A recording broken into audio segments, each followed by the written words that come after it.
Welcome to another class of business management. ഇന്ന് നമ്മൾ discuss ചെയ്യാൻ പോകുന്നത് ഇമ്പോർട്ടൻസ് ഓഫ് മാനേജ്മെൻറ്റ് ആണ്.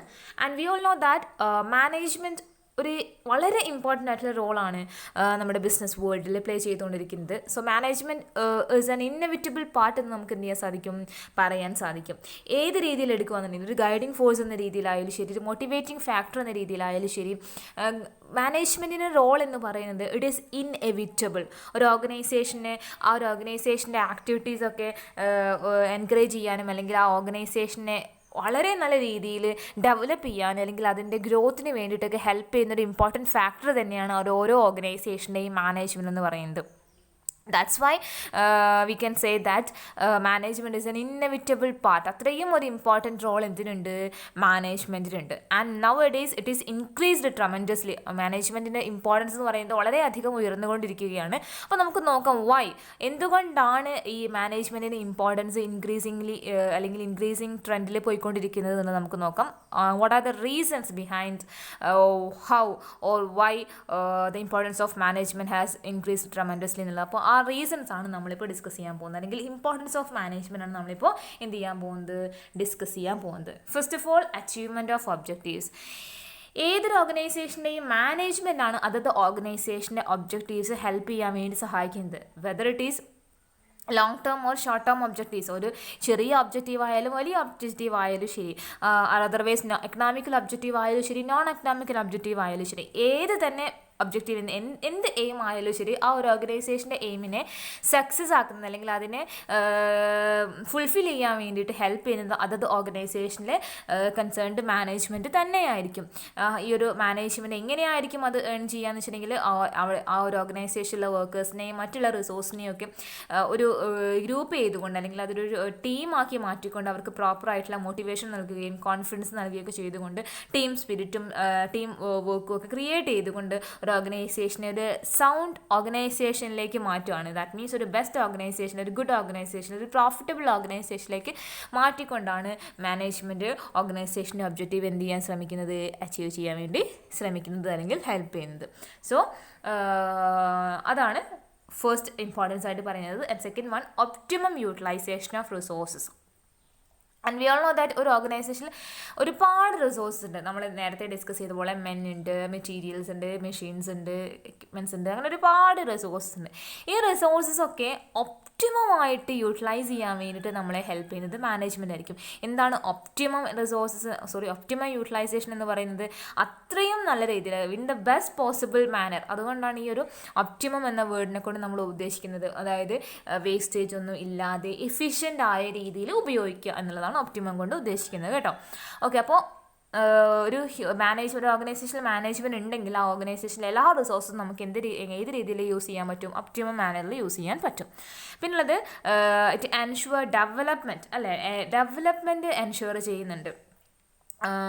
Not only to the organisation but also to the country. നമുക്കൊരു ഒരു ഓർഗനൈസേഷൻ അതത് ബിസിനസ് ഓർഗനൈസേഷന് മാത്രമല്ല ഡെവലപ്മെൻറ്റ് കൊടുക്കുന്നത്, രാജ്യത്തിനും ഡെവലപ്മെൻറ്റ് കൊടുക്കുന്നുണ്ട്. ഹൗ, എങ്ങനെയാണ് മാനേജ്മെൻറ്റ് ഒരു കൺട്രിയുടെ ഡെവലപ്മെൻറ്റിന് സഹായിക്കുന്നത്?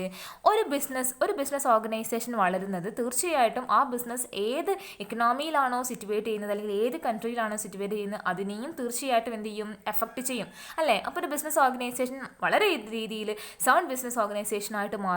ദാറ്റ് മീൻസ് നല്ല രീതിയിൽ എക്കണോമിക്കലി സോഷ്യലി നല്ല രീതിയിൽ മുന്നേറുന്നു. എക്കണോമിക്കലി ആൻഡ് സോഷ്യലി നല്ല രീതിയിൽ മുന്നേറുകയെന്ന് വെച്ചിട്ടുണ്ടെങ്കിൽ പ്രോഫിറ്റ് ഉണ്ടാക്കുന്നു. അതോടൊപ്പം തന്നെ സൊസൈറ്റിക്ക് എന്താ പറയുക, വെൽബീയിങ് ഉള്ള രീതിയിൽ അല്ലെങ്കിൽ സൊസൈറ്റിക്ക് നല്ലത് വരുത്തുന്ന രീതിയിലും കൂടി പ്രവർത്തിക്കുകയാണെന്നുണ്ടെങ്കിൽ ആ ബിസിനസ് ഓർഗനൈസേഷനെ സംബന്ധിച്ചിടത്തോളം ബിസിനസ്സിനും എന്താണ് നല്ലതാണ്. അതേപോലെ തന്നെ കൺട്രിക്കും നല്ലതാണ്. ഒരു ബിസിനസ് ഓർഗനൈസേഷൻ ജസ്റ്റ് ഫോക്കസ് ചെയ്യുന്നത് പ്രോഫിറ്റബിലിറ്റിക്ക് മാത്രമാണ്, സൊസൈറ്റിക്ക് ഹാംഫുൾ ആയിട്ടുള്ള ആക്ടിവിറ്റീസ് ആണ് ചെയ്യുന്നതെങ്കിൽ അതിനെക്കൊണ്ട് നമ്മുടെ രാജ്യത്തിനോ അല്ലെങ്കിൽ മറ്റ് പബ്ലിക്കിനോ യാതൊരുവിധ ഗുണങ്ങളും ഉണ്ടാവില്ല, അല്ലേ. But at the same time of the business is focused on economic as well as social development, അല്ലെ. ഒരു ഓർഗനൈസേഷൻ എക്കണോമിക് ഡെവലപ്മെൻറ്റിനും സോഷ്യൽ ഡെവലപ്മെൻറ്റിനും ഒരേപോലെ ഫോക്കസ് ചെയ്യുകയാണെന്നുണ്ടെങ്കിൽ definitely it will ensure the development of a country, അല്ലേ. അപ്പോൾ മാനേജ്മെൻറ്റ് ഒരു good management ആണെങ്കിൽ തീർച്ചയായിട്ടും അത് എന്തിനെയൊക്കെ എൻഷുർ ചെയ്യും, എക്കണോമിക് ഡെവലപ്മെൻറ്റിനെയും സോഷ്യൽ ഡെവലപ്മെൻറ്റിനെയും എൻഷുർ ചെയ്യും. So it leads to the development of a country. Okay. Next one maximum efficiency with minimum effort. അത് നമ്മൾ നേരത്തെ പറഞ്ഞ കാര്യം തന്നെയാണ്. നമ്മളൊരു മാനേജ്മെൻറ്റ് ഫോക്കസ് ചെയ്യുന്നത് എത്രത്തോളം ഹ്യൂമൻ എഫേർട്സ് കുറച്ചുകൊണ്ട് ഓർഗനൈസേഷനെ പ്രോപ്പർ ആയിട്ട് റൺ ചെയ്യിപ്പിക്കാം എന്നുള്ളതാണ്. ഓക്കെ. ഏത് തരം റിസോഴ്സസ് ആണെങ്കിലും ശരി, ഹ്യൂമൻ എഫേർട്സ് ആയാലും ശരി, മറ്റുള്ള മെറ്റീരിയൽസോ അല്ലെങ്കിൽ ക്യാഷോ എന്തായാലും ശരി, അതൊക്കെ ഏറ്റവും മിനിമം ലെവലിൽ യൂസ് ചെയ്തുകൊണ്ട് എങ്ങനെ മാക്സിമം എഫിഷ്യൻസിയോട് കൂടിയിട്ട് ഓർഗനൈസേഷനെ റൺ ചെയ്യിപ്പിക്കാം എന്നുള്ളതായിരിക്കും മാനേജ്മെൻറ്റ് എന്ത് ചെയ്യുന്നത്, ഫോക്കസ് ചെയ്യുന്നത്. മറ്റൊരു പോയിന്റ് എന്ന് പറയുന്നത് it ensure maximum production at minimum cost. Minimum കോസ്റ്റിൽ മാക്സിമം പ്രൊഡക്ഷൻ. ഇപ്പോൾ ഒരു പ്രൊഡക്ഷൻ റിലേറ്റഡ് ഓർഗനൈസേഷൻ ആണെങ്കിൽ തീർച്ചയായിട്ടും ഒരു ഓർഗനൈസേഷനിലെ നമ്പർ ഓഫ് പ്രൊഡക്റ്റ് മിനിമം കോസ്റ്റിൽ നിർമ്മിക്കുക എന്നുള്ളതാണ് ഫോക്കസ് ചെയ്യുക. സപ്പോസ് ഒരു സോപ്പ് പ്രൊഡക്ഷനാണ് ഫോക്കസ് ചെയ്യുന്നതെങ്കിൽ ഒരു സോപ്പ് പ്രൊഡ്യൂസ് ചെയ്യാൻ വേണ്ടിയിട്ട് എത്രത്തോളം കോസ്റ്റ് കുറച്ച് നമുക്ക് മെറ്റീരിയലും മെഷീൻസൊക്കെ യൂസ് ചെയ്യാൻ പറ്റും, അത്രത്തോളം കുറച്ച് മാത്രമേ നമ്മൾ യൂസ് ചെയ്യുള്ളൂ. ഓക്കെ. സോ അങ്ങനെ യൂസ് ചെയ്തിട്ടുണ്ടെങ്കിൽ മാത്രമേ ഉള്ളൂ ഒരു ഓർഗനൈസേഷൻ എന്ത് ചെയ്യാൻ സാധിക്കുള്ളൂ, സർവൈവ് ചെയ്യാൻ സാധിക്കുള്ളൂ. ബിക്കോസ് നമ്മുടെ രാജ്യത്ത് നിന്നല്ല, വേൾഡ് വൈഡ് ഒരുപാട് ഓർഗനൈസേഷൻസ് ഉണ്ട്. ഇപ്പോൾ സോപ്പ് പ്രൊഡ്യൂസ് ചെയ്യുന്ന കമ്പനി ആണെന്നുണ്ടെങ്കിൽ ഒരുപാട് കമ്പനീസ് ഉണ്ട്. അപ്പോൾ അവിടെ ഒരുപാട് എന്തുണ്ടായിരിക്കും, കോമ്പറ്റീഷൻസ് ഉണ്ടായിരിക്കും, അല്ലെങ്കിൽ കട്ട് റോഡ് കോമ്പറ്റീഷൻസ് ഉണ്ടായിരിക്കും. അപ്പോൾ അങ്ങനെ കോമ്പറ്റീഷൻ ഉണ്ടാകുന്ന ഒരു മാർക്കറ്റിൽ സർവൈവ് ചെയ്ത് പോകണമെങ്കിൽ, റിട്ടൈൻ ചെയ്ത് പോകണമെങ്കിൽ എന്ത് ചെയ്യേണ്ടതായിട്ടുണ്ട്, മിനിമം കോസ്റ്റിൽ പ്രൊഡ്യൂസ് ചെയ്തിട്ട് ഒരു റീസണബിൾ പ്രൈസിന് അവർ എന്താ പറയുക നമുക്ക് കസ്റ്റമേഴ്സിലേക്ക് എത്തിച്ചിട്ടുണ്ടെങ്കിൽ മാത്രമേ അവിടെ റിട്ടൈൻ ചെയ്ത് പോകാൻ സാധിക്കുള്ളൂ. അതർവൈസ് നമ്മളിപ്പോൾ കോസ്റ്റ് ഒന്നും നമ്മൾ എന്ത് ചെയ്യുന്നില്ല, കൺട്രോൾ ചെയ്യുന്നില്ല. നമ്മൾ മാക്സിമം കോസ്റ്റിൽ അല്ലെങ്കിൽ വിതൗട്ട് പ്രോപ്പർ കൺട്രോൾ, നമ്മൾ കോസ്റ്റ് ഒന്നും നോക്കാതെ ഒരു യൂണിറ്റ് പ്രൊഡ്യൂസ് ചെയ്തിട്ട് ആ ഒരു യൂണിറ്റ് നമ്മൾ അതിൻ്റെ കോസ്റ്റ് കവർ ചെയ്തുകൊണ്ട് ഒരു പ്രൈസും കൂടി ഫിക്സ് ചെയ്ത് നമ്മൾ മാർക്കറ്റിലേക്ക് എത്തിക്കുമ്പോൾ മേ ബി അതർ ബ്രാൻഡ്സിനെ സംബന്ധിച്ച് നോക്കുമ്പോൾ നമ്മുടെ പ്രൊഡക്റ്റിന് എന്തായിരിക്കും, ഹൈലി പ്രൈസ്ഡ് ആയിരിക്കാം. അങ്ങനെയാകുന്ന സാഹചര്യത്തിൽ നമ്മുടെ പ്രൊഡക്റ്റിന് അവിടെ എന്തുണ്ടാവാൻ സാധ്യത കുറവാണ്, ഡിമാൻഡ് ഉണ്ടാവാനുള്ള സാധ്യത കുറവാണ്. അങ്ങനെ ഉണ്ടാകുമ്പോൾ നമുക്ക് ആ ഓർഗനൈസേഷൻ പ്രോപ്പറായിട്ട് റൺ ചെയ്ത് കൊണ്ടുപോകാനും ബുദ്ധിമുട്ടായിരിക്കും. രണ്ട് സെൻസിൽ, അതായത് പ്രോഫിറ്റും ഉണ്ടാവത്തില്ല, കോസ്റ്റും കൂടും, ആ ഒരു രീതി ഉണ്ടാവും. അപ്പോൾ അത് ശ്രദ്ധിക്കേണ്ട കാര്യമാണ്. മറ്റൊരു കാര്യം എന്ന് പറയുന്നത് motivate others. Of course management will motivate other people. അതായത് ഓർഗനൈസേഷനിലെ മറ്റെല്ലാ പീപ്പിൾസിനെയും വർക്കേഴ്സിനെയും ഒക്കെ മോട്ടിവേറ്റ് ചെയ്തുകൊണ്ട് ഒരു ഓർഗനൈസേഷൻ ഒബ്ജക്റ്റീവ് അറ്റൈൻ ചെയ്യാൻ ഹെൽപ്പ് ചെയ്യുന്നൊരു ഫാക്ടറാണ് മാനേജ്മെൻറ്റ്. പിന്നെ ഓർഗനൈസേഷനിലെ എല്ലാ വ്യക്തികളെയും ഓർഗനൈസ് ചെയ്തിട്ട് ഡയറക്റ്റ് ചെയ്യുന്ന, കൺട്രോൾ ചെയ്യുന്നതൊക്കെ ആരായിരിക്കും, മാനേജ്മെൻ്റ് ആയിരിക്കും. ഓരോരോ റിസോഴ്സസ് എങ്ങനെ അലോക്കേറ്റ് ചെയ്യണം, എങ്ങനെ ഗ്യാദർ ചെയ്യണം എന്ന് തുടങ്ങി അതിനെ സൂപ്പർവൈസ് ചെയ്യുകയും അത് കൺട്രോൾ ചെയ്യുകയൊക്കെ ചെയ്യുന്നത് മാനേജ്മെൻ്റ് ആയിരിക്കും. ഓഫ് കോഴ്സ് മാനേജ്മെൻറ്റ് എന്ത് ചെയ്യുന്നുണ്ട്, നമ്മുടെ ചലഞ്ചസ് മീറ്റ് ചെയ്യാൻ വേണ്ടിയിട്ട് ഹെൽപ്പ് ചെയ്യുന്നുണ്ട്. ഇപ്പോൾ ചലഞ്ചസ് എന്ന് പറയുന്നത് നമ്മൾ തൊട്ട് മുമ്പ് പറഞ്ഞു, ഒരു സോപ്പ് പ്രൊഡ്യൂസിങ് കമ്പനിയാണ് അല്ലെങ്കിൽ സോപ്പ് മാനുഫാക്ചറിങ് കമ്പനിയാണെന്ന് വിചാരിക്കുക. അങ്ങനെ ഉണ്ടാകുന്ന സാഹചര്യത്തിൽ നമുക്കൊരു ഒരു പ്രോബ്ലം ഉണ്ടാവുകയാണ്. എന്താണ്, നമ്മുടെ സോപ്പിന് ഡിമാൻഡ് കുറയുന്നു, അല്ലെങ്കിൽ നമുക്ക് ഒരു പുതിയൊരു കോമ്പറ്റീറ്റർ വന്നിരിക്കുന്നു. ആ കോമ്പറ്റീറ്റർ നമ്മളെ കോമ്പീറ്റ് ചെയ്യും അല്ലെങ്കിൽ നമ്മളെ ഡിഫീറ്റ് ചെയ്യും എന്നുള്ളൊരു സിറ്റുവേഷനിൽ എത്തുകയാണെങ്കിൽ നമ്മളെ സംബന്ധിച്ചിടത്തോളം അതൊരു ചലഞ്ചാണ് അല്ലേ. അപ്പോൾ എങ്ങനെ നമുക്ക് ആ ഒരു കോമ്പറ്റീറ്ററെ നമുക്ക് ചലഞ്ച് ചെയ്യാം, അല്ലെങ്കിൽ എങ്ങനെ നമുക്ക് ആ കോമ്പറ്റീറ്ററെ ഡിഫീറ്റ് ചെയ്യാം എന്നുള്ളതായിരിക്കണം നമ്മുടെ അടുത്ത ഇഷ്യൂ. അപ്പോൾ അത്തരത്തിലുള്ളൊരു പ്രോബ്ലം ഉണ്ടാകുന്ന സമയത്ത്, അല്ലെങ്കിൽ അത്തരത്തിലുള്ളൊരു ചലഞ്ച് ഉണ്ടാകുന്ന സമയത്ത് ടെക്നോളജിക്കൽ ബേസിസിലായാലും ടേസ്റ്റ് ബേസിസിലായാലും ഫാഷൻ ബേസിസിലായാലും ഏത് രീതിയിൽ നമ്മൾ ചലഞ്ച് ഉണ്ടായി വരുമ്പോഴും നമ്മളെ മാനേജ്മെൻറ്റ് നമ്മളെ ഹെൽപ്പ് ചെയ്യും അല്ലേ. ഹൗ ടു ഓവർകം, എങ്ങനെ ആ ഒരു പ്രോബ്ലം ഓവർകം ചെയ്യാം, അല്ലെങ്കിൽ എങ്ങനെ ആ ഒരു ചലഞ്ചിനെ ഫേസ് ചെയ്യാം എന്നുള്ളത് നമ്മളെ ഹെൽപ്പ് ചെയ്യുന്നത് ആരായിരിക്കും, മാനേജ്മെൻ്റ് ആയിരിക്കും. കാരണം നമ്മൾ കോമ്പറ്റീറ്റേഴ്സിനെ വാച്ച് ചെയ്യും, അല്ലെങ്കിൽ മറ്റേതെങ്കിലും പ്രോബ്ലം ആണെങ്കിലും, ഇപ്പോൾ ടേസ്റ്റ്, ഇപ്പോൾ കൺസ്യൂമേഴ്സിന് അല്ലെങ്കിൽ കസ്റ്റമേഴ്സിന് നമ്മുടെ പ്രൊഡക്റ്റ് ഡിമാൻഡ് കുറയുന്നു, അവർക്ക് അത് പ്രിഫറൻസ് കുറയുന്നു എന്നുള്ളതാണെങ്കിൽ ആ കസ്റ്റമേഴ്സിന് ടേസ്റ്റിന് റിലേറ്റ് ചെയ്തിട്ടുള്ളൊരു ചലഞ്ചാണത്. അപ്പോൾ അതും ഏത് രീതിയിലുള്ള പ്രോബ്ലം ആണെങ്കിലും അതൊക്കെ സോൾവ് ചെയ്യാൻ വേണ്ടിയിട്ട് നമ്മളെ ആര് ഹെൽപ്പ് ചെയ്യുന്നുണ്ട്, മാനേജ്മെൻറ്റ് ഹെൽപ്പ് ചെയ്യുന്നുണ്ട്. അതേപോലെ തന്നെ it provides new ideas, imagination and vision. Of course management എപ്പോഴും ഇന്നോവേറ്റീവ് ആയിട്ടുള്ള കാര്യങ്ങളെ ഫോക്കസ് ചെയ്യണം. എല്ലായ്പ്പോഴും ഒരു പ്രൊഡക്റ്റിന് ഒരേ രീതിയിൽ തന്നെയാണ് അതിൻ്റെ ഫീച്ചേഴ്സ്, ഒരേ രീതിയിൽ തന്നെയാണ് അതിൻ്റെ മറ്റുള്ള കാര്യങ്ങളെന്ന് വെച്ചിട്ടുണ്ടെങ്കിൽ തീർച്ചയായിട്ടും കൺസ്യൂമേഴ്സ് അതിൽ അട്രാക്റ്റഡ് ആവില്ല. നമ്മളെല്ലാവരും കാണുന്നതാണ് ഒരു പ്രൊഡക്റ്റിൻ്റെ ഒരു അഡ്വർടൈസ്മെൻറ്റ്, ഈ ഒരു വർഷം ഇറങ്ങിയ അഡ്വർടൈസ്മെൻറ്റ് ആയിരിക്കില്ല അടുത്ത വർഷം, അല്ലെങ്കിൽ കുറച്ച് ദിവസം കഴിയുമ്പോഴത്തേക്ക് അവരത് ചേഞ്ച് കൊണ്ടുവരും. എന്തുകൊണ്ടാണ്? പീപ്പിൾ വാണ്ട്സ് ന്യൂ ക്വാളിറ്റീസ് അല്ലെ ഓർ ന്യൂ ഫീച്ചേഴ്സ് അല്ലെ, സാധാരണ ജനങ്ങൾക്ക് അല്ലെങ്കിൽ എല്ലാവർക്കും പുതിയ പുതിയ കാര്യങ്ങളോടാണ് കൂടുതൽ താല്പര്യം ഉണ്ടാവുക. അല്ലെ ഒരു ചോക്ലേറ്റ് ആണെങ്കിൽ പോലും നമ്മളെപ്പോഴും അതിൽ പുതുമ കണ്ടെത്താൻ വേണ്ടിയിട്ടാണ് ശ്രമിക്കുക. അല്ലെ പുതിയ പുതിയ ഐഡിയാസ് പ്രൊവൈഡ് ചെയ്യണം, പുതിയ പുതിയ ഇമാജിനേഷൻസ് കൊണ്ടുവരണം, പുതിയ വിഷൻ ഉണ്ടാവണം. എന്നുണ്ടെങ്കിൽ മാത്രമേ ബിസിനസ്സിന് സർവൈവ് ചെയ്യാൻ സാധിക്കുള്ളൂ. So business always provides new ideas and imagination and of course vision to the people.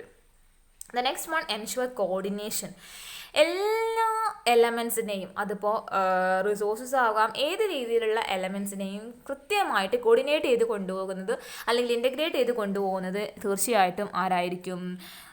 ബിസിനസ്സിലെ management ആയിരിക്കും. And it provides repeated stimulus to augment business. ഒരു ബിസിനസ് ഓഗ്മെൻറ്റ് ചെയ്യാൻ വേണ്ടിയിട്ട്, ദാറ്റ് മീൻസ് ഒരു ബിസിനസ് ഡെവലപ്മെൻറ്റ് ഉണ്ടാവാൻ വേണ്ടിയിട്ട് അല്ലെങ്കിൽ ബിസിനസ് സക്സസ്ഫുൾ ആവാൻ വേണ്ടിയിട്ട് റിപ്പീറ്റഡ് സ്റ്റിമുലസ് നൽകുന്നു. ദാറ്റ് മീൻസ് റിപ്പീറ്റഡ് ആയിട്ട് സ്റ്റിമുലേറ്റ് ചെയ്യുന്നു, ഉത്തേജിപ്പിക്കുന്നു. സ്റ്റിമുലേറ്റ് ചെയ്യുന്ന വെച്ചാൽ ഉത്തേജിപ്പിക്കുക അല്ലെങ്കിൽ എൻകറേജ് ചെയ്യുന്നു.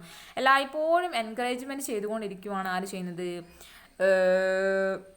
മാനേജ്മെൻറ്റ് ചെയ്യുന്നത്. ഓഫ് കോഴ്സ് പിന്നെ മറ്റൊരു പോയിന്റ് പറയാനുള്ളതെന്ന് വെച്ചിട്ടുണ്ടെങ്കിൽ ഒരു ബിസിനസ് മാനേജ്മെൻറ്റ് എപ്പോഴും സൊസൈറ്റി വെൽഫെയറിനെ പ്രൊമോട്ട് ചെയ്യേണ്ടതായിട്ടുണ്ട്. ബെറ്റർ ക്വാളിറ്റി ഗുഡ്സ് പ്രൊവൈഡ് ചെയ്യുന്നതിലൂടെ, എന്താ പറയുക, എത്തിക്കൽ ആയിട്ട് ബിഹേവ് ചെയ്യുന്നതിലൂടെ, എത്തിക്കൽ സ്റ്റാൻഡേർഡ്സ് ഫോളോ ചെയ്യുന്നതിലൂടെ, അതേപോലെ തന്നെ എന്താ പറയുക, എൻവയോൺമെൻറ്റ് ഫ്രണ്ട്ലി പ്രൊഡക്ട്സ് ഇൻട്രൊഡ്യൂസ് ചെയ്യുന്നതിലൂടെയൊക്കെ എല്ലായ്പ്പോഴും ഒരു സൊസൈറ്റി അല്ലെങ്കിൽ സോഷ്യൽ വെൽഫെയർ കീപ്പ് ചെയ്യേണ്ടതായിട്ടുണ്ട് ആ ഒരു മാനേജ്മെൻറ്റ്. അപ്പോൾ ഇത്രയൊക്കെയാണ് ഇമ്പോർട്ടൻസ് ഓഫ് മാനേജ്മെൻറ്റിൽ നമുക്ക് എന്ത് ചെയ്യാനുള്ളത്, ഡിസ്കസ് ചെയ്യാനുള്ളത്. ഓക്കെ, ഇനി നമുക്ക് ഡിസ്കസ് ചെയ്യാം സ്കോപ്പ് ഓഫ് മാനേജ്മെൻറ്റ്. വളരെ വൈഡ് ആയിട്ടുള്ള സ്കോപ്പാണ് മാനേജ്മെൻറ്റ് ഉള്ളത്. ഓൾറെഡി നമ്മൾ പറഞ്ഞ കാര്യമാണ്. എവിടെയൊക്കെ ഹ്യൂമൻ എലമെൻ്റ് ഉണ്ടോ അല്ലെങ്കിൽ എവിടെയൊക്കെ നമ്മൾ രണ്ടോ അതിലധികമോ വ്യക്തികൾ കമ്പൈൻ ചെയ്ത് പ്രവർത്തിക്കുന്നുണ്ടോ അവിടെയൊക്കെ എന്തിൻ്റെ ആവശ്യകത ഉണ്ട്? മാനേജ്മെൻറ്റിൻ്റെ ആവശ്യകത ഉണ്ട്. ബട്ട് നമ്മളിവിടെ ഡിസ്കസ് ചെയ്യാൻ പോകുന്നത് ഒരു ബിസിനസ് സെൻസിലാണ് അല്ലെങ്കിൽ ഒരു ഓർഗനൈസേഷണൽ സെൻസിലാണ്. സോ ഇൻ ഓർഗനൈസേഷണൽ സെൻസിൽ മാനേജ്മെൻറ്റ് ഏതൊക്കെ ആസ്പെക്ട്സ് ആണ് കവർ ചെയ്യുന്നത് എന്നാണ് നമ്മളിപ്പോൾ ഡിസ്കസ് ചെയ്യാൻ പോകുന്നത്. ഒരു സബ്ജക്റ്റ് മാറ്റർ ഓഫ് മാനേജ്മെൻറ്റ് എന്നുള്ള രീതിയിൽ മാനേജീരിയൽ ഫംഗ്ഷൻ ആണ് നമുക്ക് ഡിസ്കസ് ചെയ്യാനുള്ളത്. മാനേജീരിയൽ ഫംഗ്ഷൻ നിങ്ങൾക്ക് എല്ലാവർക്കും അറിയുന്ന കാര്യമാണ്. Planning, organising, staffing, directing and controlling എന്നുള്ളത് നിങ്ങൾ +2 മുതൽ പഠിക്കുന്ന കാര്യമാണ്. അതിന് ഞാൻ റിപ്പീറ്റ് ചെയ്യുന്ന ആവശ്യകതയില്ല. ബട്ട് സ്റ്റിൽ പ്ലാനിങ് നിങ്ങൾക്ക് എല്ലാവർക്കും അറിയാം എന്താണ്. പ്ലാൻസ് ആണ് അല്ലേ, ഫ്യൂച്ചറിലേക്ക് വേണ്ടിയിട്ട് പ്ലാൻ എല്ലാം ഡെവലപ്പ് ചെയ്യുന്ന ഒരു ഫംഗ്ഷനെയാണ് നമ്മൾ എന്തെന്ന് പറയുന്നത്, പ്ലാനിങ് എന്ന് പറയുന്നത് അല്ലേ. What to do, how to do, when to do എന്നീ കാര്യങ്ങൾ ഫിക്സ് ചെയ്യുക അല്ലേ, മുൻകൂട്ടി കാണുക, ഫോർസീ ചെയ്യുക അല്ലേ, ഫ്യൂച്ചർ ഫോർസീ ചെയ്തുകൊണ്ട് അതിനാവശ്യമായിട്ടുള്ള കാര്യങ്ങൾ ഒരുക്കുന്നതിനെയാണ് നമ്മൾ പ്ലാനിങ് എന്ന് പറയുന്നത്. പിന്നെ ഉള്ളത് ഓർഗനൈസിങ് ആണ് അല്ലേ. അപ്പോൾ നമ്മൾ പ്ലാൻ ചെയ്ത് കഴിഞ്ഞു എന്താ ചെയ്യേണ്ടത്, എങ്ങനെയാണ് ചെയ്യേണ്ടത്, എപ്പോൾ ചെയ്യണം എന്നുള്ള കാര്യങ്ങളൊക്കെ നമ്മൾ തീരുമാനിച്ചു കഴിഞ്ഞാൽ അടുത്ത് നമ്മൾ എന്താണ് ഓർഗനൈസ് ചെയ്യുക. നമുക്ക് എത്രത്തോളം റിസോഴ്സസ് ഉണ്ട്, എന്തൊക്കെ തരം റിസോഴ്സസ് ഉണ്ട്, അതെല്ലാം പ്രോപ്പറായിട്ട് ഗ്യാദർ ചെയ്തിട്ട് നമ്മുടെ ഒബ്ജക്റ്റീവിന് വേണ്ടിയിട്ട് നമ്മൾ സെറ്റ് ചെയ്യുന്ന ആ ഒരു ഫംഗ്ഷനെയാണ് നമ്മൾ ഓർഗനൈസിങ് എന്ന് പറയുന്നത്. Gathering all our resources for getting our result അല്ലേ, അതാണ് ഓർഗനൈസിങ് എന്ന് പറയുന്നത്. പിന്നെ സ്റ്റാഫിംഗ് ആണ്. ഈ പറഞ്ഞിരിക്കുന്ന കാര്യങ്ങളൊക്കെ ചെയ്യാൻ വേണ്ടിയിട്ട് നമുക്ക് എന്താവശ്യമുണ്ട്? വി നീഡ് ഹ്യൂമൻ എലമെൻറ്റ് അല്ലേ, നമുക്ക് ഹ്യൂമൻ റിസോഴ്സിന് ആവശ്യമുണ്ട്. അവരാണ് ഹ്യൂമൻ ആക്ടിവിറ്റിയാണ് മാനേജ്മെൻറ്റ് എന്ന് പറയുന്നത് അല്ലേ. Management is a human activity. Non ഹ്യൂമൻസിന് അല്ലെങ്കിൽ ആർട്ടിഫിഷ്യൽ പേഴ്സൺസിന് അത് എന്ത് ചെയ്യാൻ സാധിക്കില്ല, കൈകാര്യം ചെയ്യാൻ സാധിക്കില്ല നമ്മൾ പറഞ്ഞ കാര്യമാണ്. അപ്പോൾ ഇത്തരത്തിലുള്ള ഈ ആക്ടിവിറ്റീസ് ചെയ്യാൻ വേണ്ടിയിട്ടുള്ള ഹ്യൂമൻ ബീയിങ്സിനെ അല്ലെങ്കിൽ ഹ്യൂമൻ എലമെൻസിനെ ഹയർ ചെയ്യുകയും ട്രെയിൻ ചെയ്യുകയും അപ്പോയിൻറ്റ് ചെയ്യുകയും റിവാർഡ് ചെയ്യുകയും ഒക്കെ ചെയ്യുന്ന ഫംഗ്ഷനാണ് സ്റ്റാഫിംഗ് എന്നുള്ളത്. ഹയർ ചെയ്യുക മീൻസ് അക്വയർ ചെയ്യുക അല്ലെങ്കിൽ അവരെ ഗ്യാദർ ചെയ്യുക, അവരെ അപ്പോയിൻറ്റ് ചെയ്യുക എന്നൊക്കെ പറഞ്ഞാൽ സ്റ്റാഫിങ്ങിനെ കൊണ്ട് ഉദ്ദേശിക്കുന്നത് കേട്ടോ. അപ്പോയിൻറ്റ് ചെയ്താൽ മാത്രം പോരാ, അവർക്ക് പ്രോപ്പറായിട്ട് എഡ്യൂക്കേഷൻ കൊടുക്കുക, ട്രെയിനിങ് കൊടുക്കുക, അതിനുശേഷം അവരുടെ എന്താണോ അവർ ചെയ്തിരിക്കുന്ന വർക്ക് അതിന് കോമ്പൻസേറ്റ് ചെയ്യുക, അതിനാണ് നമ്മൾ റിവാർഡ് കൊടുക്കുക എന്ന് പറയുന്നത് അല്ലേ. ആ ഒരു ഫംഗ്ഷനാണ് സ്റ്റാഫിങ്. പിന്നെ ഉള്ളത് ഡയറക്റ്റിംഗ് ആണ് അല്ലേ. ഡയറക്റ്റ് ചെയ്യാന്ന് വെച്ചാൽ എന്താണ്, ഓരോ വ്യക്തികളും ചെയ്യുന്ന ജോബ്സ് അല്ലെ, അവർക്ക് അലോട്ട് ചെയ്തിരിക്കുന്ന വർക്ക്സ് കൃത്യമായിട്ട് എഫക്റ്റീവായിട്ട് അവർ ചെയ്യുന്നില്ല, എഫിഷ്യൻ്റായിട്ട് അവർ ചെയ്യുന്നില്ല എന്ന് സൂപ്പർവൈസ് ചെയ്യുന്ന ഒരു ഫംഗ്ഷനാണ് ഡയറക്റ്റിംഗ് എന്ന് പറയുന്നത്. അല്ല സൂപ്പർവൈസറി ഫംഗ്ഷനാണ് അല്ലേ. അവർക്ക് ഡയറക്ഷൻസ് കൊടുക്കുക, കൃത്യമായിട്ട് അതായത് നിർദ്ദേശങ്ങൾ കൊടുക്കുക, സജഷൻസ് കൊടുക്കുക, അതുവഴി വർക്ക് എഫിഷ്യൻ്റ് ആക്കുന്ന ഒരു ഫംഗ്ഷനാണ് ഡയറക്റ്റിംഗ് എന്ന് പറയുന്നത്. ആൻഡ് അറ്റ് ലാസ്റ്റ് കൺട്രോളിങ് എന്താണ്, ഒരു മോണിറ്ററിങ് പ്രോഗ്രാമാണ് അല്ലേ. മോണിറ്റർ ചെയ്യുകയാണ് എല്ലാ കാര്യങ്ങളും കൃത്യമായിട്ടല്ലേ റൺ ചെയ്തു പോകുന്നത്. ഓൾറെഡി നമ്മൾ പ്ലാനിങ്ങിലൂടെ ചില കാര്യങ്ങളിൽ ചില സ്റ്റാൻഡേർഡ്സ് അല്ലെങ്കിൽ ചില തീരുമാനങ്ങൾ നമ്മൾ എടുത്തിട്ടുണ്ടാവും അല്ലേ. ആ എടുത്ത തീരുമാനങ്ങളൊക്കെ കറക്റ്റായിട്ടല്ലേ പോകുന്നത് എന്ന് ചെക്ക് ചെയ്യുന്ന അല്ലെങ്കിൽ മോണിറ്റർ ചെയ്യുന്ന ഒരു ഫംഗ്ഷനാണ് കൺട്രോളിങ് എന്ന് പറയുന്നത് അല്ലേ. എല്ലാ കാര്യങ്ങളും ആസ് പെർ പ്ലാൻ അല്ലേ നോക്കുക. ഇനി എന്തെങ്കിലും ഡീവിയേഷൻ ഉണ്ടെങ്കിൽ അല്ലേ, പ്ലാൻ പ്രകാരമല്ല മുന്നോട്ട് പോകുന്നെങ്കിൽ എന്തെങ്കിലും ചേഞ്ച് വേണമെങ്കിൽ നെസസറി ചേഞ്ച് വരുത്തുക അല്ലേ. ആ ഒരു ഫംഗ്ഷനാണ് കൺട്രോളിംഗ് എന്ന് പറയുന്നത്. So controlling is related with monitoring programme and make changes as needed. ഇത്രയുമാണ് നമ്മുടെ മാനേജ്മെൻറ്റിൻ്റെ ഏറ്റവും പ്രധാനപ്പെട്ട 5 ഫംഗ്ഷൻ നമുക്ക് ഡിസ്കസ് ചെയ്യാനുള്ളത്. ഇത് കൂടാതെ മാനേജ്മെൻറ്റുമായിട്ട് ബന്ധപ്പെട്ടിരിക്കുന്ന ചില ഫങ്ഷണൽ ഏരിയാസ് ഉണ്ട്. ഈ ഏരിയാസിലും നമ്മൾ മാനേജ്മെൻറ്റ് ആക്ടിവിറ്റീസ് കവർ ചെയ്യുന്നുണ്ട്, അല്ലെങ്കിൽ മാനേജ്മെൻറ്റ് ആസ്പെക്റ്റ് നമ്മൾ ഫോളോ ചെയ്യുന്നുണ്ട്. അതിൽ ആദ്യം വരുന്നത് ഫിനാൻഷ്യൽ മാനേജ്മെൻറ്റ് ആണ്. ഫിനാൻഷ്യൽ മാനേജ്മെൻറ്റ് എന്ന് പറയുന്നത് നമ്മുടെ ഏറ്റവും പ്രധാനപ്പെട്ട ഏരിയ ആണ്, ഫങ്ഷണൽ ഏരിയ ആണ് മാനേജ്മെൻറ്റിൻ്റെ. അതായത് ഒരു ഓർഗനൈസേഷനിൽ ഉണ്ടാകുന്ന ഫിനാൻഷ്യൽ റിസോഴ്സസിനെ പ്ലാൻ ചെയ്യുകയും കൺട്രോൾ ചെയ്യുകയും ചെയ്യുന്ന ഒരു ആക്ടിവിറ്റി അല്ലെങ്കിൽ ഫംഗ്ഷനെയാണ് ഫിനാൻഷ്യൽ മാനേജ്മെൻറ്റ് എന്ന് പറയുന്നത്. എന്താണ് ഈ ഫിനാൻഷ്യൽ റിസോഴ്സസ് എന്ന് പറയുന്നത്? അല്ലെ നമ്മുടെ ഫണ്ട് അല്ലേ. ഒരു ബിസിനസ് ഓർഗനൈസേഷൻ സ്റ്റാർട്ട് ചെയ്തതിന് മുതൽ ആ ഓർഗനൈസേഷൻ എൻഡ് ചെയ്യുന്നത് വരെ ആ ഓർഗനൈസേഷനിൽ ഉണ്ടാകുന്ന ഏറ്റവും പ്രധാനപ്പെട്ട റിസോഴ്സാണ് ഫിനാൻഷ്യൽ റിസോഴ്സസ് എന്ന് പറയുന്നത്. മേ ബി ഒരു ഓർഗനൈസേഷൻ സ്റ്റാർട്ട് ചെയ്യുന്ന ഒരു ഓണറുടെ ഓൺ ഫണ്ട് വെച്ചിട്ടായിരിക്കും, അതായത് ഒരു വ്യക്തിയുടെ കയ്യിലുള്ള അയാളുടെ സ്വന്തം ഫണ്ട് വെച്ചിട്ടായിരിക്കും. മേ ബി ബോറോഡ് ഫണ്ടായിരിക്കും അല്ലെ, ലോണോ അല്ലെങ്കിൽ ഡെപ്റ്റ് ഇൻസ്ട്രുമെൻറ്റോ ഒക്കെ യൂസ് ചെയ്തുകൊണ്ട് എടുക്കുന്ന ബോറോഡ് ഫണ്ട് വെച്ചിട്ടായിരിക്കും എന്ത് ചെയ്യുന്നത്, ഒരു ഓർഗനൈസേഷൻ റൺ ചെയ്തുകൊണ്ടത്. Whether owned fund or borrowed fund, owned fund ആയാലും ശരി ബോറോഡ് ഫണ്ട് ആയാലും ശരി, that must be properly utilise. അത് കൃത്യമായിട്ട് യൂട്ടിലൈസ് ചെയ്യണം, അതിന് പ്രോപ്പറായിട്ടുള്ള പ്ലാനിങ് വേണം, അത് പ്രോപ്പറായിട്ട് മാനേജ് ചെയ്യണം, കൺട്രോൾ ചെയ്യണം. അത്തരത്തിൽ ഫിനാൻഷ്യൽ റിസോഴ്സസ് പ്രോപ്പറായിട്ട് മാനേജ് ചെയ്യുന്നതിനെയാണ് നമ്മൾ ഫിനാൻഷ്യൽ റിസോഴ്സസ് എന്ന് പറയുന്നത് അല്ലേ. വേറെ സോഴ്സിലൂടെ ഫണ്ട് റേസ് ചെയ്തിട്ട് അത് എഫക്റ്റീവായിട്ട് യൂട്ടിലൈസ് ചെയ്യാം. ഓക്കെ, പിന്നുള്ളത് പേഴ്സണൽ മാനേജ്മെൻറ്റ് ആണ്. Personal management is otherwise known as human resource management. Personal management or human resource management. ഇപ്പോൾ ഒരു ഓർഗനൈസേഷനിൽ വർക്ക് ചെയ്യുന്ന പീപ്പിൾ അല്ലെങ്കിൽ വർക്ക് ചെയ്യുന്ന ഹ്യൂമൻ റിസോഴ്സിനെ മാനേജ്മെൻറ്റ് ചെയ്യുന്നതായിട്ട് ബന്ധപ്പെട്ടിരിക്കുന്ന ഫംഗ്ഷനാണ് ഹ്യൂമൻ റിസോഴ്സ് മാനേജ്മെൻറ്റ് അല്ലെങ്കിൽ പേഴ്സണൽ മാനേജ്മെൻറ്റ് എന്ന് പറയുന്നത്. അപ്പോൾ ഒരു ഓർഗനൈസേഷനിലേക്ക് ആവശ്യമായിട്ടുള്ള വ്യക്തികളെ അല്ലെങ്കിൽ ഇൻഡിവിജ്വൽസിനെ റിക്രൂട്ട് ചെയ്യുക അല്ലേ. റിക്രൂട്ട് ചെയ്യാൻ വെച്ചാൽ ആവശ്യമായ ആൾക്കാരെ സെർച്ച് ചെയ്യുക, എന്നിട്ട് അതിനുശേഷം അവരെ സ്റ്റിമുലേറ്റ് ചെയ്ത് ജോലിക്ക് അപ്ലൈ ചെയ്യുന്ന ഒരു രീതിയാണ് റിക്രൂട്ട്മെൻറ്റ് എന്ന് പറയുന്നത്. പിന്നെ അവരെ സെലക്ട് ചെയ്യുക, റിക്രൂട്ട്മെൻറ്റിന് ശേഷം സെലക്ട് ചെയ്യുക, അവരെ യൂട്ടിലൈസ് ചെയ്യുക. ദാറ്റ് മീൻസ് അവർ പ്രോപ്പറായിട്ട് അപ്പോയിൻറ്റ് ചെയ്തിട്ട് അവരെ ഹെൽപ്പ് ചെയ്ത് കഴിഞ്ഞാൽ അല്ലെങ്കിൽ അവരെ യൂട്ടിലൈസ് ചെയ്തിട്ട് അവരെ ഡെവലപ്പ് ചെയ്തിട്ട് ഓർഗനൈസേഷന് ആവശ്യമായിട്ടുള്ള രീതിയിൽ അവരെ മാനേജ് ചെയ്യുന്ന രീതിയാണ് അല്ലെങ്കിൽ മാനേജ് ചെയ്യുന്ന ഫംഗ്ഷനാണ് personal management. Then third one materials management.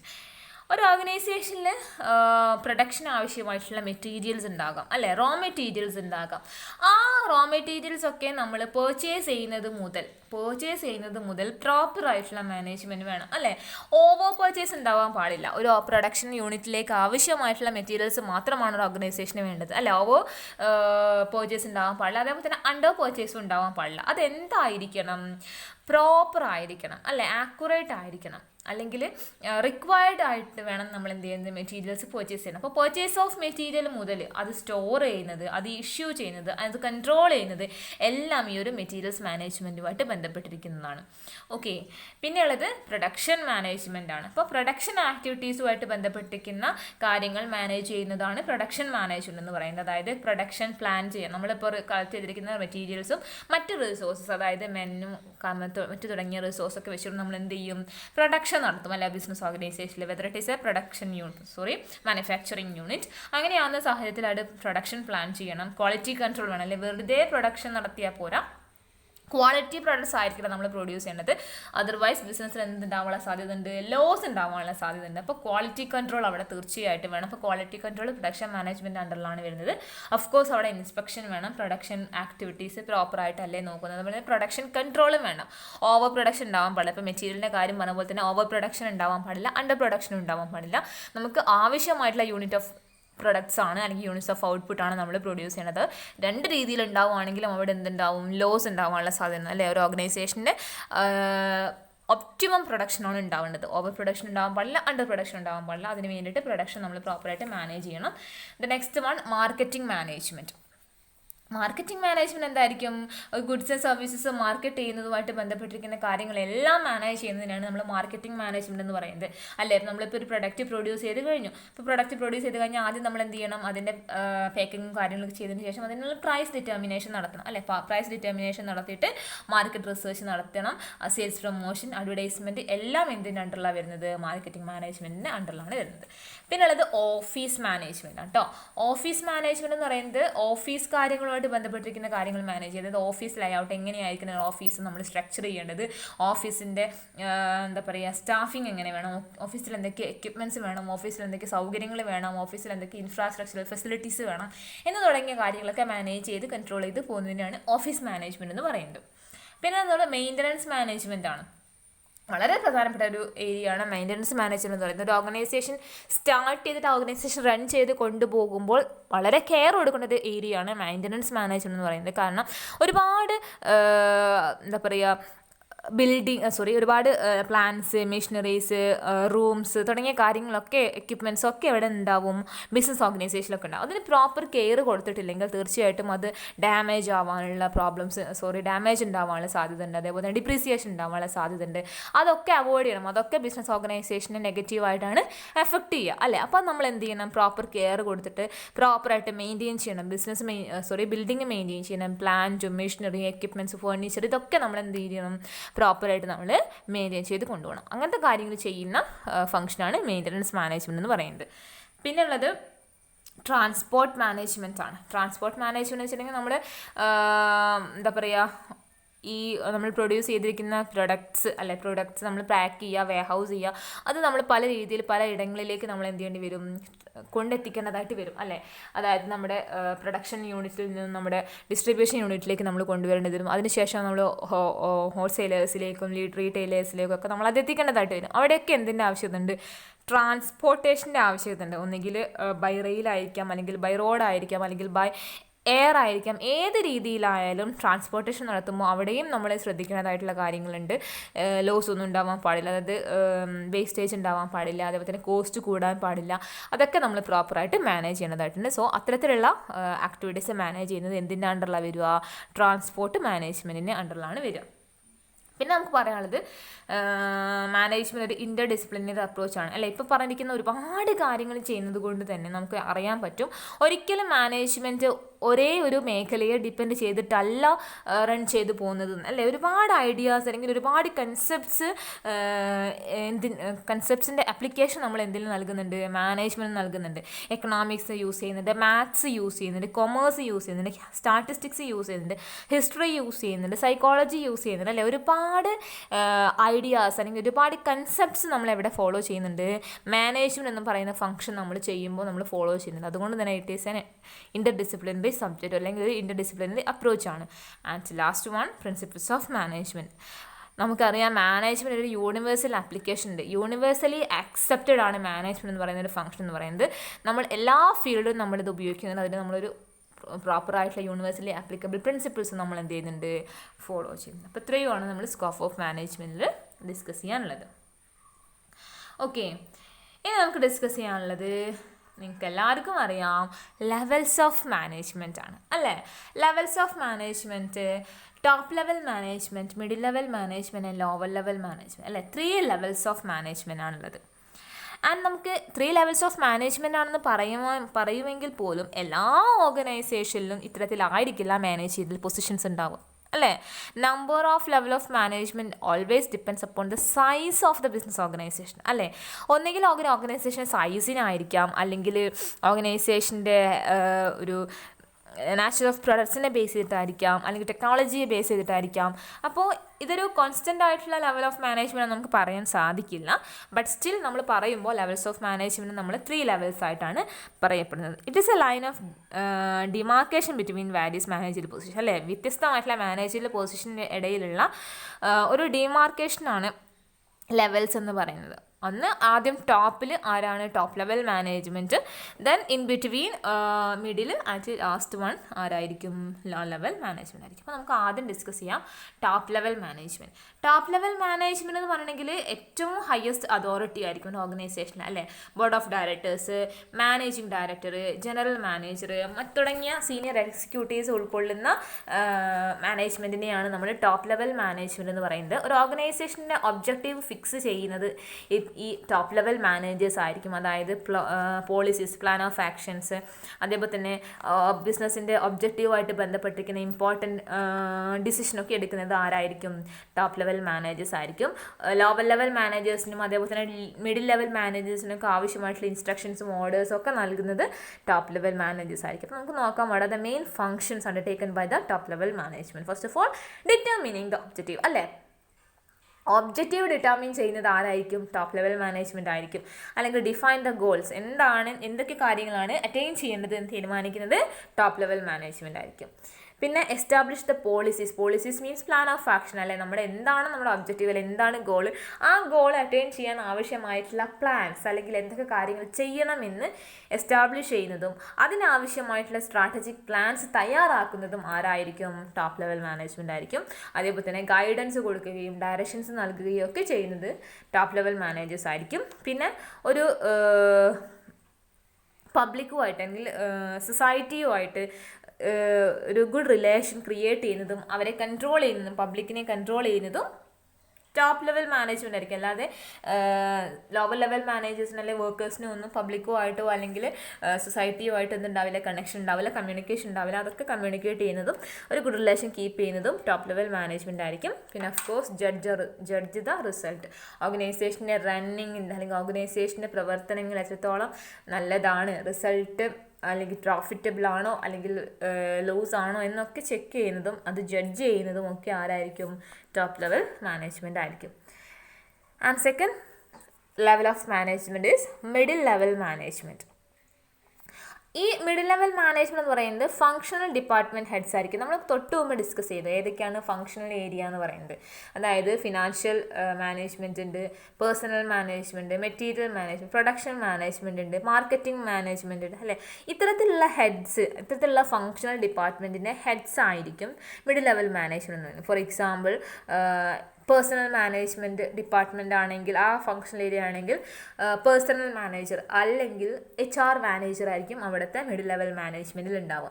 പിന്നെ പ്രൊഡക്ഷൻ മാനേജ്മെൻറ്റ് ആണെങ്കിൽ പ്രൊഡക്ഷൻ മാനേജർ അല്ലെങ്കിൽ മാർക്കറ്റിംഗ് മാനേജർ, ഇവരൊക്കെയാണ് നമ്മൾ മിഡിൽ ലെവൽ മാനേജ്മെൻറ്റിൻ്റെ എക്സാമ്പിളായിട്ട് നമുക്ക് പറയാൻ സാധിക്കാം.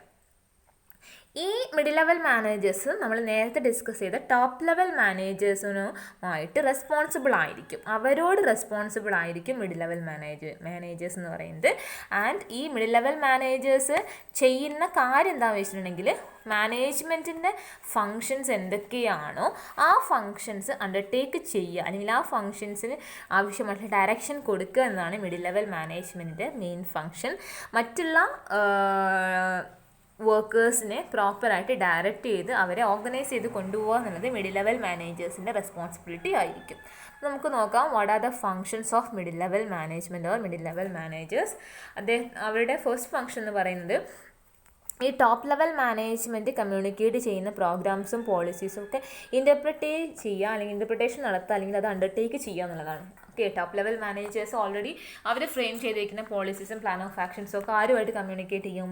മിഡിൽ ലെവൽ മാനേജേഴ്സുമായിട്ട് കമ്മ്യൂണിക്കേറ്റ് ചെയ്യും. ഈ മിഡിൽ ലെവൽ മാനേജേഴ്സ് ആ കമ്മ്യൂണിക്കേറ്റ് ചെയ്ത പ്രോഗ്രാംസും പോളിസീസൊക്കെ ഇൻ്റർപ്രിറ്റ് ചെയ്തിട്ട് അത് അണ്ടർടേക്ക് ചെയ്യാൻ ആവശ്യമായിട്ടുള്ള തയ്യാറെടുപ്പുകൾ നടത്തണം. ഓക്കെ, പിന്നുള്ളത് എന്താണ്? മറ്റുള്ള പ്ലാൻ ഓഫ് ആക്ഷൻസ് തയ്യാറാക്കുക. അതായത് എന്ത് പ്രോഗ്രാംസും പോളിസീസുമാണ് ടോപ്പ് ലെവൽ മാനേജേഴ്സ് നൽകിയിരിക്കുന്നത്, ആ പോളിസീസുമായിട്ട് ബന്ധപ്പെട്ട് അവരുടേതായിട്ട് ഡിപ്പാർട്ട്മെൻറ്റിൽ എന്തൊക്കെ കാര്യങ്ങൾ ചെയ്യണോ അത് ഓർഗനൈസ് ചെയ്യാം. സപ്പോസ് ഒരു ടോപ്പ് ലെവൽ മാനേജർ ഈ ഒരു വർഷത്തേക്ക് തയ്യാറാക്കുന്ന പോളിസി എന്ന് വെച്ചിട്ടുണ്ടെങ്കിൽ പ്രൊഡക്ഷൻ ഇൻക്രീസ് ചെയ്യുക എന്നുള്ളതാണെന്ന് വിചാരിക്കാം. അങ്ങനെ ആകുമ്പോൾ ഒരു പ്രൊഡക്ഷൻ മാനേജറെ സംബന്ധിച്ചിടത്തോളം അദ്ദേഹത്തിന് ഒരുപാട് കാര്യങ്ങൾ ചെയ്തു തീർക്കാനുണ്ടാവും അല്ലെ. പ്രൊഡക്ഷൻ മാനേജർ എന്തൊക്കെ ചെയ്യുക, അദ്ദേഹത്തിൻ്റെ ഡിപ്പാർട്ട്മെൻറ്റോട് ബന്ധപ്പെട്ടിരിക്കുന്ന പ്രൊഡക്ഷൻ പ്ലാനിങ് ചെയ്യാനുണ്ടാവും, ക്വാളിറ്റി കൺട്രോൾ ചെയ്യാനുണ്ടാവും, പ്രൊഡക്ഷൻ കൺട്രോൾ ചെയ്യാനുണ്ടാവും. പേഴ്സണൽ മാനേജറുമായിട്ട് ബന്ധപ്പെട്ടതാണെങ്കിലോ മേ ബി അവിടെ വർക്കേഴ്സിൻ്റെ ഡെഫിഷ്യൻസി ഉണ്ടാവും അല്ലെ, വർക്കേഴ്സിൻ്റെ കുറവുണ്ടാവും. അപ്പോൾ അവർക്ക് എന്ത് ചെയ്യേണ്ടതായിട്ട് പുതിയ വർക്കേഴ്സിനെ റിക്രൂട്ട് ചെയ്യേണ്ടതായിട്ട് വരും. മേ ബി നിലവിലുള്ള വർക്കറുടെ എഫിഷ്യൻസി കുറവായിരിക്കാം, അങ്ങനെയാണെന്നുണ്ടെങ്കിൽ അവരെ റീപ്ലേസ് ചെയ്യേണ്ടി വരും. അങ്ങനെ അവരുടേതായിട്ടുള്ള ഡിപ്പാർട്ട്മെൻറ്റൽ ആക്ടിവിറ്റീസ് പ്ലാൻ ചെയ്യാന്നുള്ളതാണ് രണ്ടാമത്തെ ഫംഗ്ഷൻ. പിന്നെ അത് പ്ലാൻ ഡിപ്പാർട്ട്മെൻറ്റൽ ഓപ്പറേഷൻസ് അല്ലേ. അപ്പോൾ അവർ പ്ലാൻ ചെയ്ത് കഴിഞ്ഞിട്ട് നമ്മൾ എന്ത് ചെയ്യാൻ, ഡിപ്പാർട്ട്മെൻറ്റൽ ഓപ്പറേഷൻസ് നടത്തിയെടുക്കുക എന്നുള്ളതാണ്. പിന്നെന്താണ്, അവരുടെ എന്താണോ ഓർഗനൈസേഷൻ്റെ ഒബ്ജക്റ്റീവ്, ആ ഒബ്ജക്റ്റീവ് അറ്റൈൻ ചെയ്യാൻ വേണ്ടിയിട്ട് അവരുടെ വർക്കേഴ്സിനെ പ്രോപ്പറായിട്ട്, മീൻസ് ഓരോ ഡിപ്പാർട്ട്മെൻറ്റിലും ഉണ്ടാകുന്ന വർക്കേഴ്സ്, ഇപ്പോൾ HR ഡിപ്പാർട്ട്മെൻറ്റിലുള്ള വർക്കേഴ്സ് ഉണ്ടാവും, പ്രൊഡക്ഷൻ ഡിപ്പാർട്ട്മെൻറ്റിലുള്ള വർക്കേഴ്സ് ഉണ്ടാവും, അതേപോലെ തന്നെ മാർക്കറ്റിംഗ് ഡിപ്പാർട്ട്മെൻറ്റിലെ വർക്കേഴ്സ് ഉണ്ടാവും. ആ ഓരോ ഡിപ്പാർട്ട്മെൻറ്റ് വർക്കേഴ്സിനെയും ഗൈഡ് ചെയ്യുക, ഡയറക്റ്റ് ചെയ്യുക, മോട്ടിവേറ്റ് ചെയ്യുക എന്ന് പറയുന്നത് മിഡിൽ ലെവൽ മാനേജേഴ്സിൻ്റെ ഡ്യൂട്ടിയാണ്. അതേപോലെ തന്നെ മറ്റ് ഡിപ്പാർട്ട്മെൻറ്റ്സുമായിട്ട് കോപ്പറേറ്റ് ചെയ്യുക, കോർഡിനേറ്റ് ചെയ്യുക. അപ്പോൾ മിഡിൽ ലെവൽ മാനേജ്മെൻറ്റിൻ്റെ മറ്റൊരു പ്രത്യേകതയാണത്. ഈ താഴെ ലെവലുള്ള ഡിപ്പാർട്ട്മെൻറ്റും അവരുമായിട്ട് പാരലൽ ആയിട്ടുള്ള ഡിപ്പാർട്ട്മെൻറ്റ്, ഇപ്പം നേരത്തെ പറഞ്ഞ പോലെ പ്രൊഡക്ഷൻ ഡിപ്പാർട്ട്മെൻറ്റ് ആണെങ്കിൽ മാർക്കറ്റിംഗ് ഡിപ്പാർട്ട്മെൻറ്റുമായിട്ടും അതേപോലെ തന്നെ HR ഡിപ്പാർട്ട്മെൻറ്റുമായിട്ടും അല്ലെങ്കിൽ മെയിൻ്റനൻസ് ഡിപ്പാർട്ട്മെൻറ്റുമായിട്ടും ഒക്കെ അവരെന്ത് വേണം, കോർഡിനേഷൻ വേണം, കമ്മ്യൂണിക്കേഷൻ വേണം.